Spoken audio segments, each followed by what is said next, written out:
മനക്കിലേക്ക് സ്വാഗതം. ബ്രഹ്മയുഗം, ആരെയും ഭ്രമിപ്പിക്കുന്ന ബ്രഹ്മയുഗം എന്ന മമ്മൂക്കയുടെ സൂപ്പർ ഹിറ്റ് സിനിമ. ഈ സിനിമ കാണാൻ പോകുന്നതിന് മുമ്പ് മമ്മൂക്ക എല്ലാവരോടും ഒരു അപേക്ഷ നെല്ല് പറഞ്ഞിരുന്നു, ആരും ഒരു മുൻവിധിയോട് കൂടി പോകരുത്, ശൂന്യമായ ഹൃദയത്തോടു കൂടി നിങ്ങൾ വേണം ഈ പടം കാണണമെന്ന് മമ്മൂക്ക ദുബൈയിൽ വെച്ചുള്ള ഷോയിൽ പറഞ്ഞിരുന്നു. ഈ സിനിമ കാണാൻ വരുന്നവരോട് എനിക്കൊരു അപേക്ഷയുണ്ട്.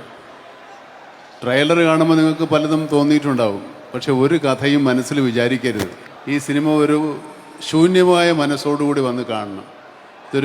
എങ്കിൽ മാത്രമേ ഈ സിനിമ ആസ്വദിക്കാൻ പറ്റുള്ളൂ. പക്ഷെ ഞാൻ പറയുന്നത്, നമ്മൾ ഈ പടം കാണാൻ പോകുമ്പോൾ മമ്മൂട്ടി എന്ന നടനിൽ നിന്നും എന്താണോ നിങ്ങൾ പ്രതീക്ഷിച്ചു പോകുന്നത്, തീർച്ചയായും അത് നമുക്ക് ലഭിക്കും. നമുക്ക് സിനിമയുടെ സാങ്കേതികത്തെക്കുറിച്ചൊന്നും പറയാൻ അറിയില്ല, പക്ഷേ ഒരു സാധാരണ പ്രേക്ഷകൻ എന്ന നിലയിൽ മമ്മൂക്കയുടെ കരിയറിലെ ബെസ്റ്റ് ഓഫ് ബെസ്റ്റ് ആയിരിക്കും ഈ പടം.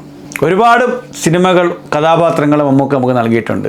മൃഗയിലെ വാറുണ്ണി, അമരത്തിലെ അച്ചു, പൊന്തന്മാടയിൽ, അതുപോലെ തന്നെ മതിലുകൾ, പാലേരി മാണിക്യം, അങ്ങനെ ഒരുപാട് വ്യത്യസ്തമായ കഥാപാത്രങ്ങൾ മമ്മൂട്ടി എന്ന നടനിൽ നിന്ന് നമുക്ക് നൽകിയിട്ടുണ്ടെങ്കിലും എനിക്ക് തോന്നുന്നു ഒരു പക്ഷേ അതിലെല്ലാം ഒരു പിടി മുന്നിലായിരിക്കും ഭ്രമയുഗത്തിലെ ഈ പോറ്റി. എൻ്റെ മനക്കിലേക്ക് സ്വാഗതം എന്ന് പറഞ്ഞു തുടങ്ങുന്ന സിനിമ നമ്മളെ ഒരു 2.5-3 മണിക്കൂർ അവിടെ തന്നെ പിടിച്ചിരുത്തും, അതിലേക്ക് തന്നെ കൊണ്ടുപോകുന്നുള്ളത് തന്നെ ഒരു സംശയമില്ല കാര്യത്തിൽ.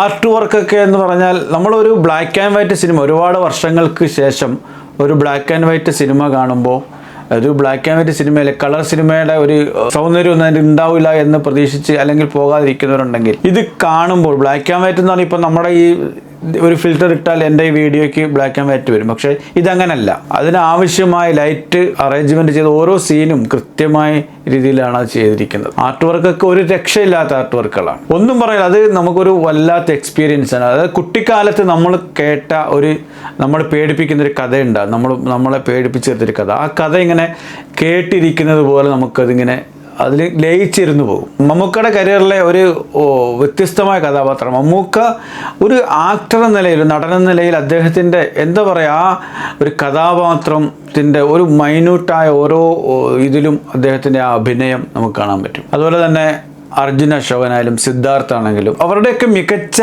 ഏറ്റവും നല്ല ഒരു കഥാപാത്രങ്ങളായിരിക്കും ഈ സിനിമയിൽ അവർ അവതരിപ്പിച്ചിട്ടുള്ളത്. വെറും 6-7 ആക്ടേഴ്സിനെ വെച്ചുകൊണ്ട് ഒരു സിനിമ 3 മണിക്കൂർ നമ്മളെ തിയേറ്ററിൽ പിടിച്ചിരുത്തുക എന്ന് പറഞ്ഞാൽ, അത് ആ ഡയറക്ടറെ നമ്മൾ എന്താ പറയേണ്ടത്, അഭിനന്ദിച്ചാൽ ഒന്നും മതിയാവുകയില്ല, വാക്കുകളില്ല പറയാം. മമ്മൂട്ടിയുടെ അഭിനയം അതിഗംഭീരമാണ്, അതിഗംഭീരമായ അഭിനയം മമ്മൂട്ടിയുടെ. അതിൽ ആ പോറ്റിയുടെ കഥാപാത്രം മമ്മൂക്ക അത് കുറച്ച് ഇതായി കഴിഞ്ഞാൽ അത് ഓവർ ആക്ടിങ് ആയി പോകും, കുറഞ്ഞാലും അത് ഒന്നുമല്ലാത്ത അവസ്ഥയാണ്. പക്ഷെ അത് കറക്റ്റ് സ്കെയിലിൽ നമുക്ക് അത് പിടിച്ച് ചെയ്തിട്ടുണ്ടെന്നുള്ളതാണ്. അതുപോലെ തന്നെ അർജുൻ അശോക് ആണെങ്കിലും സിദ്ധാർത്ഥ്, അവർ എന്താണ് അഭിനയം, ഒന്നും പറയാല്ല, ഒരു രക്ഷയില്ല അവരുടെ 3 പേരുടെ അഭിനയം. ഒരുപാട് കാലങ്ങൾക്ക് ശേഷം നല്ലൊരു സിനിമ. അത് എല്ലാവരും എൻ്റെ റിവ്യൂ പറഞ്ഞ എല്ലാവരും അതിന് സാങ്കേതികമായ രീതിയിൽ റിവ്യൂ പറഞ്ഞ എല്ലാവരും നല്ല അഭിപ്രായങ്ങളാണ് പറഞ്ഞിട്ടുള്ളത്. ഈ സിനിമയിൽ ഈ കഥാപാത്രങ്ങൾ നല്ല ആക്ടേഴ്സ് ആരൊക്കെ തന്നെ അഭിനയിച്ചു കഴിഞ്ഞാൽ ഈ സിനിമ ഇതേ ക്വാളിറ്റി തന്നെ പുലർത്തും.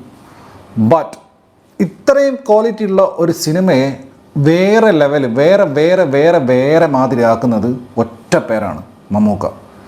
അദ്ദേഹം ആ പോറ്റി എന്ന് പറയുന്ന കഥാപാത്രം എടുത്ത് ചെയ്തിരിക്കുന്ന രീതി എന്ന് പറഞ്ഞു കഴിഞ്ഞാൽ എക്സ്ട്രോർഡിനറി ആൻഡ് അൺപ്രസിഡൻറ്റഡ് എന്ന് പറഞ്ഞ വാക്ക് സ്ഥിരമായിട്ട് യൂസ് ചെയ്യാൻ പറ്റുന്ന ഒരു ആക്ടർ ആണ് മമ്മൂക്ക.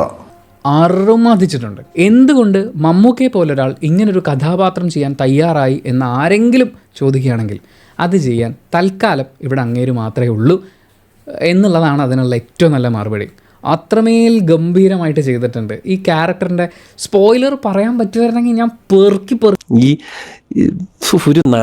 ഒരു നടൻ ഇങ്ങനെ ആയിരിക്കണം എന്നാണ് എനിക്ക് പറയാനുള്ളത് ഇവിടെ.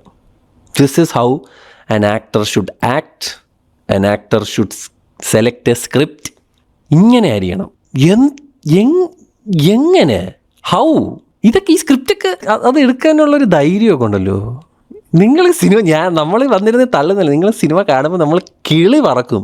ഫസ്റ്റ് ഇൻട്രോ തൊട്ട് കാത്തിരിക്കും നമ്മൾ. അടുത്ത നമുക്ക് ഇപ്പോൾ ഒരു നമുക്കൊരു എന്തായിരിക്കും കാണാൻ പോകുന്നത്, എന്ത് എക്സ്പ്രഷൻ ആയിരിക്കും ഇടാൻ പോകുന്നത്. It's A beautiful movie, it's A mind blowing classes ആണ്.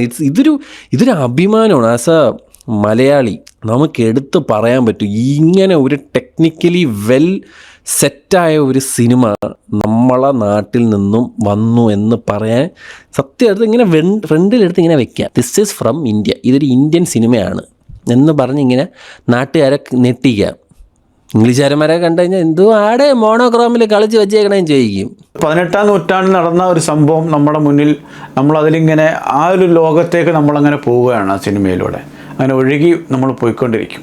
വല്ലാത്തൊരു എക്സ്പീരിയൻസ് ആണ്. നമ്മൾ തിയേറ്ററിൽ തന്നെ ഈ പടം ഇത് ടി വിയിലൊന്നും കണ്ടിട്ട് കാര്യമില്ല, ടി വിയിലോ അല്ലെങ്കിൽ OTT ഒന്നും കണ്ടിട്ട് കാര്യമില്ല. കാണുമെങ്കിൽ ഇത് തിയേറ്ററിൽ തന്നെ പോയി കണ്ടാലേ അതിൻ്റെ അപൂർണമായ ത്രില്ലിങ് നമുക്ക് അനുഭവിക്കാൻ പറ്റത്തുള്ളൂ. ഏറ്റവും നല്ലൊരു പടമാണ്. അപ്പോൾ അതുകൊണ്ട് എല്ലാവരും തിയേറ്ററിൽ തന്നെ അത് പോയി കാണുക.